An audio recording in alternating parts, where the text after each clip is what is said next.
Hi everyone, I'm Jaycey from TCGU University, and I'm going to be exciting all over you today with my top 5 art picks for Theros Beyond Death.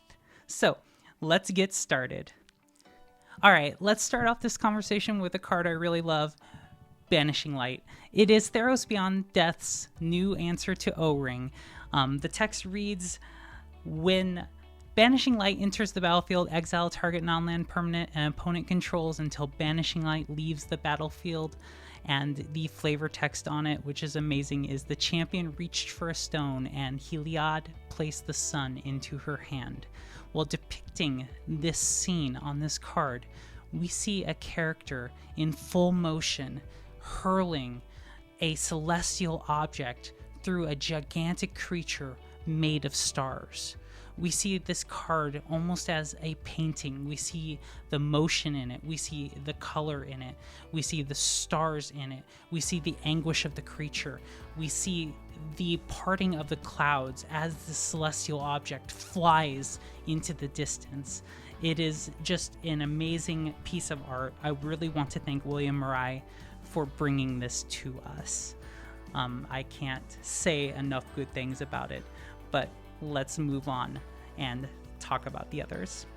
All right, so next up, and honestly, I could just gush on and on about this one. I want this as a full art print on my wall. That's how good this art is. Enigmatic Incarnation. It is 2, 1 green, 1 blue. It is an enchantment. At the beginning of your end step, if you may sacrifice another enchantment. If you do, search your library for a creature card with converted mana cost equal to 1 plus the sacrificed enchantment's converted mana cost. Put that card into the battlefield and shuffle your library. Does anyone remember ley lines? Ley lines don't cost you anything, but they have a converted mana cost, and you can chuck one of those and then put a 6 costed creature into play. Fabulous, but let's not talk about the mechanics here. Let's talk about the fact that there is a Cerberus that is being sucked into a galaxy. This set is full of stars. It's full of beautiful backdrops. It is full of things that just look like paintings. They really do. So we see this winged, 3-headed creature shrouded in purple being sucked into this kind of galaxy that's pulling at it. We see what look like hands that are trying to grab at it. And the whole scene is just filled with stars, with motion. You can feel what's going on in the card. And I can't say enough good things about it. This is a Pendusky card, and it is beautiful. All right. And on to the next one here. Now we want to talk about paintings. Let's talk about Nick's Lotus. Look at this card.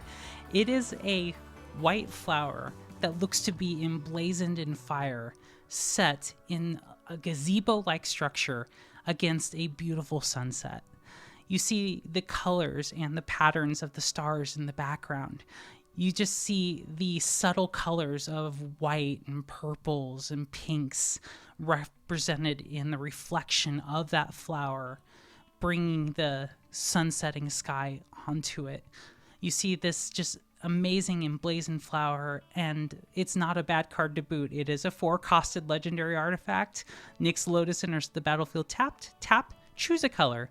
Add an amount of mana of that color equal to your devotion to that color. So just a legendary artifact that's playing with the gods. It is almost like the flower of the gods. It is a flower that is speaking to your devotion to these gods, that you grow in honor of these gods. And I could not think of a more beautiful art to represent this kind of flower. So Rual Vital, thank you for bringing this to us. I am absolutely in love with your card. Next up on our list, Loathsome Chimera. Now, I gotta be honest, not all the cards on this list are good cards, but look at this beautiful, messed up creature. Loathsome Chimera costs 2 and 1 green, creature type Chimera. Escape costs 4 and green, exile 3 other cards from your graveyard. Loathsome Chimera escapes with a 1/1 counter on it. With this flavor text of I see elk and lion and teeth, a lot of teeth. look at this creature bounding at you in fearsome, ferocious joy, it looks like, against a starry background, night sky, in what looks to be a kind of rocky, movement-based landscape. So you can really feel the movement in this card. You can feel that this creature is rushing at you. You can see each and every creature that's composed of. When you think of a Chimera, you think of this kind of ugly beast that's definitely mythical and magical and something deeply devious, something that had a lot of power. Put this creature together almost like a cruel joke, and you feel that cruel joke. You feel the antlers in this, you feel the teeth, you feel the skull, you feel the greens, you feel the movement, the color, and the energy that this creature is bringing to you. I am absolutely in love with this card. I love it, and I thank Scott Canavan for bringing it to us. Wow, I just wish it was a better creature, because I want to play with this creature in my decks all day long. And finally, let's get to this card. This is a card a lot of people have talked about, and for good reason. It is Galia of the Endless Dance. It costs 1 red, 1 green, legendary creature, satyr. It has haste. Other satyrs you control get 1/1 and have haste. Whenever you attack with 3 or more creatures, you may discard a card at random. If you do, draw 2 cards with the flavor text. There is no success like excess. And what a card to make that statement. This card represents joy. That Galia is having so much fun. And what I keep pointing to in a lot of the art in this set is how much, 1, they look like paintings, and how 2, they display action. You feel action in these cards. You see the movement in these cards. You feel the scenes that you are seeing. And the amazing use of colors, of pinks, of purples, of stars, of backgrounds, and paying attention to what's happening in the backgrounds of these cards. This character's just having the time of her life in an endless dance with people in the background, an amazing scene, a party that you would love to be at. And it is truly a great card. That is Johannes Voss, and thank you so much for bringing this to us.